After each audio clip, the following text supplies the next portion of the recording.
Iuwi na sa kanilang probinsya ang mga labi ng 6 na sundalong nasawi sa pag-atake ng Abu Sayyaf sa sumisip basilan nitong linggo. At sa gitna ng pagluluksa ng kanilang mga naulila, wala raw silang ibang hiling kundi ang kapayapaan.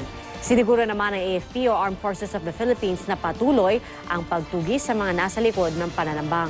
May report si Ian Cruz.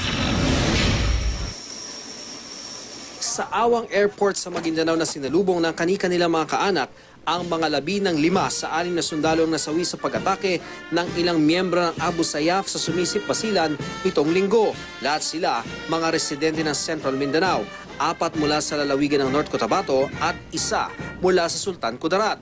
Pagpupugay ang sumalubong sa mga sundalong sina Sergeant Tranquilino Hermo, Private First Class Rolando Entera Jr., Freddy Pandoy, Rafi Canuto at Mark Anthony Singson nang dumating sila sakay ng C-130. Pagkatapos ng seremonya, agad ibinyahe papunta sa kanilang probinsya ang mga nasawing sundalo. Si Private First Class Mark Anthony Singson sa Davao City muna ngayon ibinurol bago iuwi sa Maguindanao. Kasabay ng pagdadalamhati ng pamilya ang kanilang panawagan ng kapayapaan sa basilan at maging sa mga karatig lugar. Sana raw, hindi na madagdagan pa ang bilang ng mga nasasawi gaya ng sinabi ni Singson at kanyang mga kasama.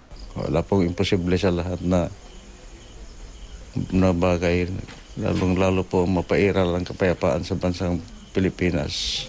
Gawan niya sana ng paraan na maging peaceful na yung peace talk na ginawa. Para wala nang madamay pa na iba. Ang isa pa nilang kasamahang si Second Lieutenant June Corpuz, iniuwi na rin sa Bacnotan, La Union.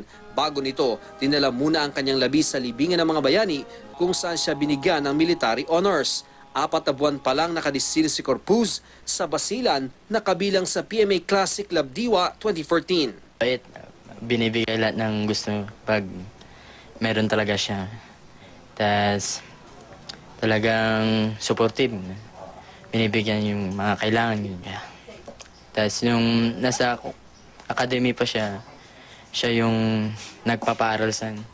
Umaga nitong linggo, nang tambangan ng nasa 20 miyembro ng Abu Sayyaf ang mga sundalo. Ayon sa militar, binabantayan ng mga sundalo ang ginagawang circumferential road at iba pang proyekto sa probinsya nang umatake ang mga bandido. Kasunod ng insidente, inirekomenda ni Autonomous Region in Muslim Mindanao Governor Mujib Hataman ang pagsasagawa ng all-out offensive laban sa Abu Sayyaf.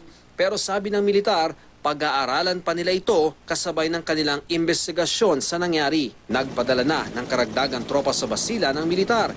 Pagtitiyak ng AFP, magpapatuloy ang operasyon sa Sulu at ang pagtugis sa mga pumatay sa 6 na sundalo. Ian Cruz, GMA News.